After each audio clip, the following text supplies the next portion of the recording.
Assalamualaikum warahmatullahi wabarakatuh. Baik, saya Mauliana Silvia, NIM 2001006. Di sini saya akan menjelaskan manajemen farmasi. Konsep manajemen secara umum dari farmasi. Terus apa sih manajemen farmasi itu? Manajemen adalah suatu proses ilmu dan seni tentang perencanaan, pengorganisasian, pengarahan, dan pengawasan melalui pemanfaatan sumber daya dan sumber-sumber lainnya untuk kebaikan umum dalam rangka kerja organisasi secara efektif dan efisien untuk mencapai tujuan tertentu.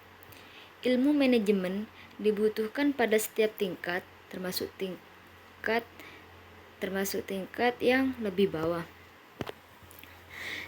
Biasanya manajemen itu tidak bisa dikerjakan sendiri, harus bersama tim dan bersama-sama dengan orang lain. Dan dia punya target ataupun tujuan yang akan dicapai. Jadi tujuannya untuk manajemen di sini bisa mencari keuntungan yang diinginkan dari seorang pengusaha. Dan manajemen itu diperlukan dalam setiap instansi atau perusahaan.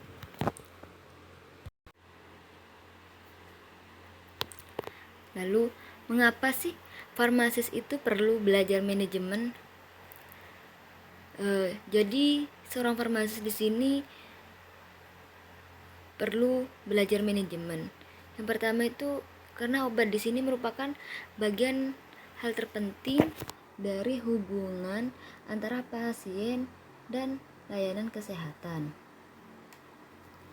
Nah, terus nomor 2, manajemen obat yang buruk khususnya di sektor publik di negara yang berkembang. Jadi di sini itu adalah masalah kritis menyebabkan anggaran yang tidak sesuai. Dan yang terakhir itu bagi narkoba itu tidak lagi menjadi tanggung jawab petugas kesehatan saja. Terus yang ketiga, pertimbangan politik, ekonomi, keuangan, dan tradisional itu menjadi sangat penting. Mengapa? Karena untuk melihat obat-obatan dan perawatan kesehatan dari sudut pandangnya. Jadi faktor tersebut itu akan berkontribusi pada pengeluaran keuangan yang tepat. Jadi meminimalkan pemborosan dan memastikan bahwa obat digunakan itu dengan benar. Jika manajemen obat itu dikelola dengan tepat, benar, menjadi sumber pendapatan yang dapat digunakan untuk memenuhi kebutuhan perawatan kesehatan yang lain menurut WHO Management of Drugs at Health Care Level edisi 2004. Lalu kriteria pemilihan obat itu memilih obat yang dapat terjangkau, memilih obat yang memang dibutuhkan untuk sebagian besar penyakit, yang aman, efektif, dan berkualitas.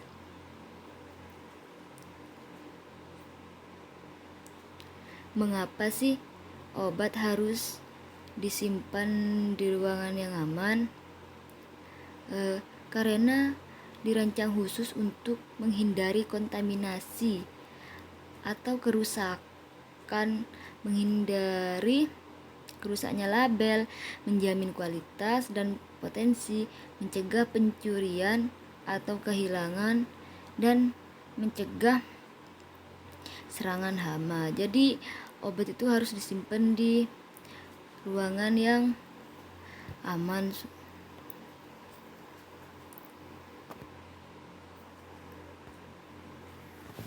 Lalu fungsi manajemen obat dilakukan dalam 4 fase utama.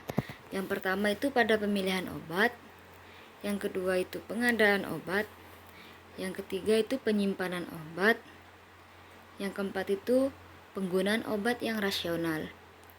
Jadi Pasien yang menggunakan obat secara rasional itu harus menerima obat sesuai dengan ketentuan-ketentuan berikut. Dan pastinya menurut WHO Management of Drugs at Health Center Level pada edisi 2004. Jadi dosis dan durasi pengobatan yang tepat dan sesuai, rute dan frekuensi pemberian yang tepat. Lalu fungsi-fungsi manajemen apa sih? Yang pertama itu ada perencanaan, yang kedua itu ada pengarahan, yang ketiga itu ada pengawasan, yang keempat itu ada pengorganisasian, yang kelima itu ada pengkoordinasian. Lalu mutu pelayanan rumah sakit secara keseluruhan. Yang pertama itu manajemen obat. Itu merupakan pokok manajerial rumah sakit, terutama dalam hal pengelolaan obat yang ada di rumah sakit, di mana tujuannya itu untuk mencegah stock out dan stagnant out. Nah, bila ini terjadi dan akan berakibat ketidakefisienan dan menjadi buruk secara medis ataupun ekonomis, karena di mana mutu pelayanan obatnya itu baik yang meningkatkan mutu pelayanan rumah sakit secara keseluruhan. Jadi manajemen obat yang tertuang dalam standar akreditasi rumah sakit atau KARS versi 2012 versi pertama tahun 2011 pada bab manajemen dan penggunaan obat MPUE, di mana merupakan salah satu kelompok standar yang berfokus pada pasien, yang tugasnya itu untuk mengatur berbagai sistem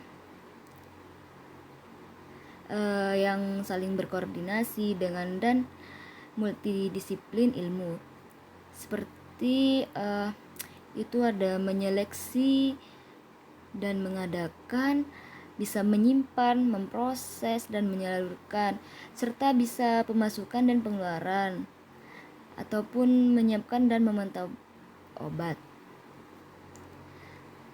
Praktis kesehatan itu memiliki peran yang sangat penting dalam manajemen obat, yaitu menjaga keselamatan pasien. Yang kelima itu manajemen obat menjadi tanggung jawab bersama antara praktisi farmasi, praktisi klinis, dan para manajer. Jadi struktur organisasi itu sangat penting ya, dan mempengaruhi pembagian tanggung jawab. Jika di saat apotekernya itu tidak ada di tempat kerja, maka pengelolaan itu kan bisa kita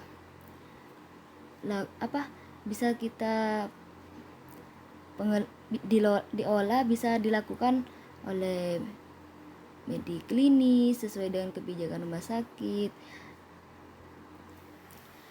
ya, dan lainnya. Terima kasih, semoga bermanfaat. Wassalamualaikum warahmatullahi wabarakatuh.